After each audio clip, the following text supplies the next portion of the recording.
এই আমরা পৌঁছলাম ওরাং ইকো ক্যাম্পে। অসমের শিলবড়িতে এই ক্যাম্পটা রয়েছে। এখনও আমাদের পশ্চিমবঙ্গের লোকজন ক্যাম্প সম্বন্ধে, এই ওরাং সম্বন্ধে অতটা ওয়াকিবহাল নয়। একদম অনাঘ্রাত একটা জঙ্গল।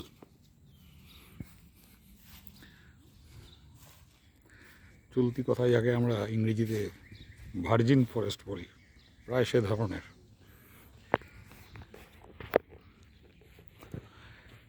এটা হচ্ছে ইকো ক্যাম্প। এই ইকো ক্যাম্পে এই দুটো হচ্ছে আরসিসি ডাব্লিউসি, অর্থাৎ উডেন কটেজ। দুটো ঘর আছে, সেলফ সাফিসিয়েন্ট মোটামুটি।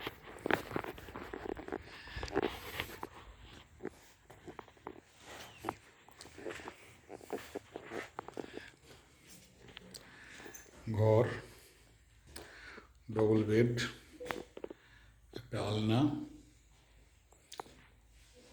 Table, chair.